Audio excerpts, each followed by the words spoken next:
नमस्कार दोस्तों।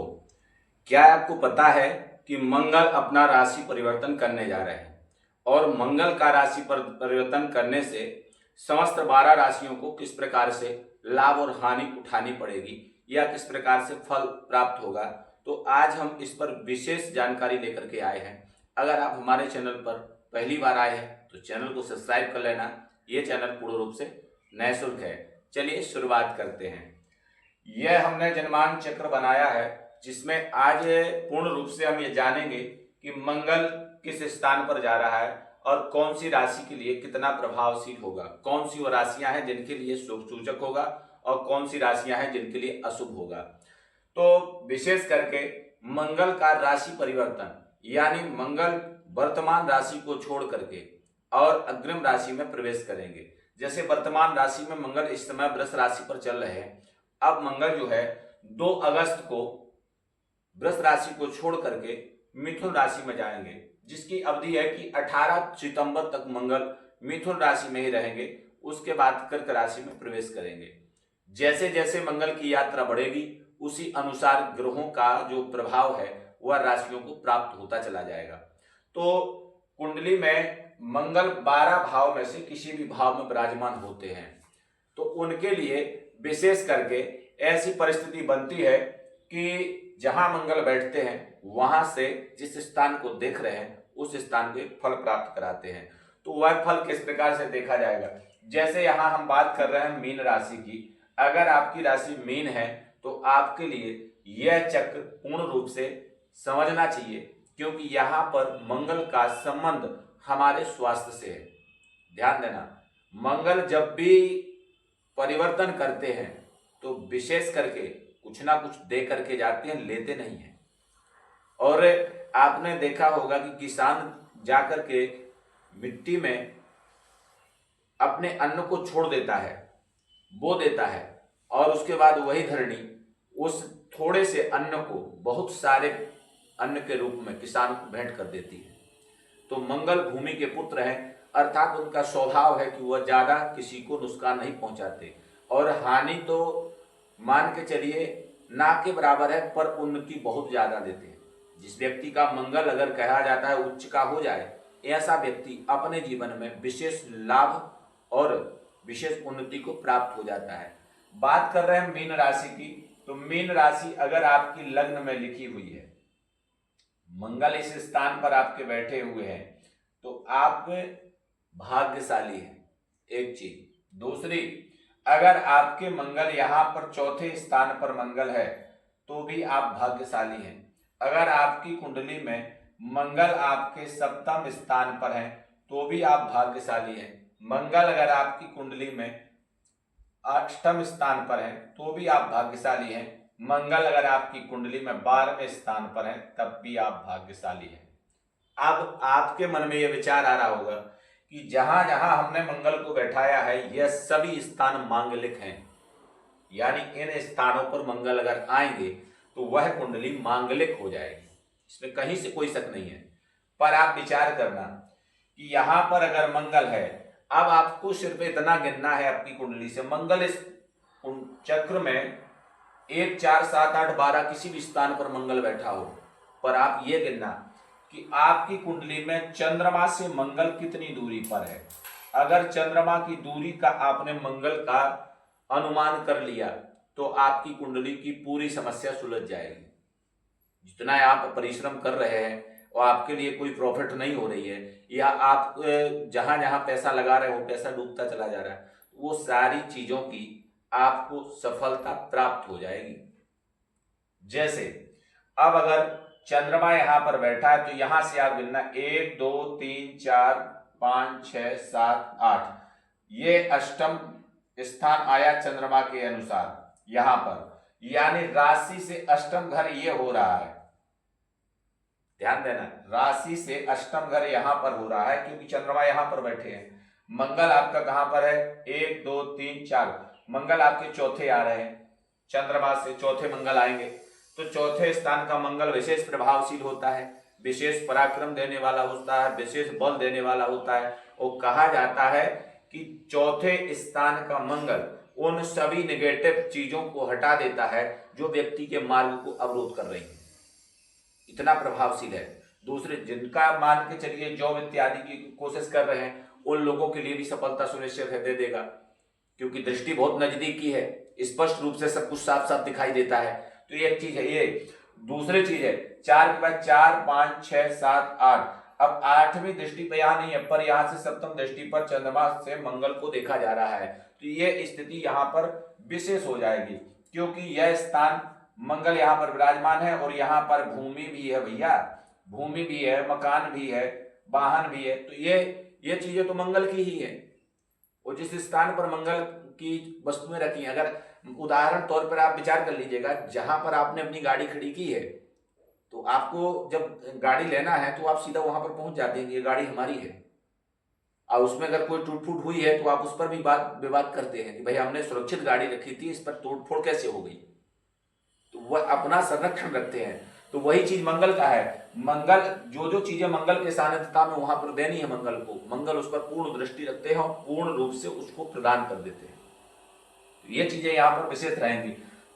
और विशेष अगर हम बात करें 12वीं दृष्टि की, तो यहाँ से 1, 2, 3, 4, 5, 6, 7, 8, 9, 10, 11, 12, 12वीं दृष्टि यहाँ पर आएगी। तो यहाँ पर आपका भाग्य स्थान हो जाएगा। माने अब यह स्थिति आपने चंद्रमा से ले ली, अब यही स्थिति को आप जो है ना बृहस्पति से ले लीजिएगा, गुरु से। अब यहाँ पर गुरु अगर आपके हैं इस क्षेत्र में, या आपके गुरु मान के चलिए मंगल के साथ विराजमान है, या आपके गुरु जो है लग्न में मंगल के साथ हैं, या सप्तम में आपके गुरु विराजमान है, ऐसी स्थिति में तो मंगल का दोष ही खत्म कर देते हैं, क्योंकि बृहस्पति मंगल के दोष का परिहार है। जब ऐसी स्थिति बनेगी तो मंगल का दोष खत्म हो जाएगा।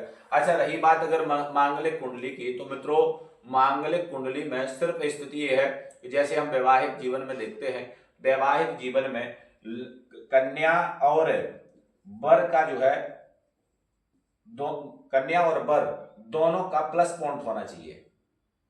इस चीज को ध्यान रखिए। मंगल सिर्फ यहाँ पर हमको मांगलिक कुंडली के लिए देखना है कि मांगलिक कुंडली से हमको क्या क्या प्रॉफिट है और क्या नुकसान है। अगर कन्या और वर दोनों की कुंडली प्लस है तो हमको कोई दिक्कत नहीं है मांगलिक से। अगर यहाँ पर अगर माइनस होगी तो हमको दिक्कत होगी। तो हमको वैवाहिक के समय ही ये चीजें विशेष करके देखनी है कि जो कि लाभकारी है या हानिकारक है। अच्छा, अगर कुंडली मांगलिक है कन्या की और वर की कुंडली मांगलिक नहीं है, तो ऐसी परिस्थिति में या तो उस स्थान पर शनि हो या राहु हो या सूर्य हो, कोई भी एक ग्रह ऐसा हो जो मंगल को दबा सके, मंगल का परिहार कर सके। ऐसी परिस्थिति में वह चीजें बदल जाएंगी। तो बृहस्पति के आने से मांगलिक कुंडली भी शुभ सूचक हो जाती है। और जो इस कुंडली को लोग कहते हैं दूषित है, जैसे आपने देखा कई साउथ में इस चीजों को कहा गया है कि यह जो है ना श्रापित कुंडली, जैसे आपने सुना होगा श्रापित कुंडली क्या होता है। एक सज्जन ने प्रश्न किया था कुछ दिन पहले कि श्रापित कुंडली क्या होता है। तो श्रापित कुंडली में भी हम आपको बताते हैं कि श्रापित कुंडली बनती कैसे है और उसमें किस प्रकार से जो है स्थितियां बदलती हैं। अब जैसे आप विचार करिएगा कि श्रापित कुंडली बनाने में अगर आपकी कुंडली में यह स्थिति बन जाए, यह स्थिति बन जाए कि यहां पर आपके बृहस्पति हो, बृहस्पति यहां पर हो, बृहस्पति यहां पर हो, बृहस्पति यहां पर हो, लग्न 1, 4, 7, 10 इसमें बृहस्पति हो और इन्हीं के साथ में चंद्रमा भी हो। प्रत्येक स्थान पर चंद्रमा अगर साथ में है, चंद्रमा साथ में हो, ध्यान दीजिए बृहस्पति के साथ चंद्रमा विद्यमान हो अगर इसी भाव में केंद्र में किसी भी स्थाचार पर, और इसी के साथ अगर राहु आ जाएगा तो यह कुंडली पूर्ण रूप से श्रापित हो जाएगी। क्योंकि राहु और बृहस्पति दोनों चंडाल योग बना देंगे। ये चंडाल योग होता है जब राहु के साथ बृहस्पति बैठते हैं और चंद्रमा साथ में होता है, तो कहते हैं राशि पर चंडाल योग चल रहा है। तो ये श्रापित हो जाती है और कहा जाता है इस प्रकार की कुंडली जिसकी होती है उस व्यक्ति के लिए जीवन में बहुत परेशानी आती है। मित्रों, चाहे कितना भी पूजा पाठ धर्म कर्म कुछ भी अगर वो करे, सफलता बहुत परिश्रम से मिलती है, कड़ी मेहनत के बाद सफलता मिलती है। परंतु यहाँ हमारा विशेष इस प्रकार से कोई उद्देश्य नहीं है। हमारा उद्देश्य क्या है कि मंगल का जो राशि परिवर्तन हुआ है 2 अगस्त को राशि परिवर्तन करेंगे और 18 सितंबर तक मंगल मिथुन राशि में रहेंगे। इसके बाद कर्क राशि में चले जाएंगे और इसके बीच में जो होगा वह परिस्थितियां ये होगी कि यहां पर आप देखेंगे तो जैसे बात करें अगर मेष राशि की, मेष राशि का मंगल अगर है आपकी कुंडली में तो मेष राशि वालों के लिए मंगल बेहद शुभ सूचक रहेंगे। परिवर्तन चाहे जो भी हो, पर मेष राशि के लिए मंगल का जो समय है वो अच्छा प्राप्त होगा।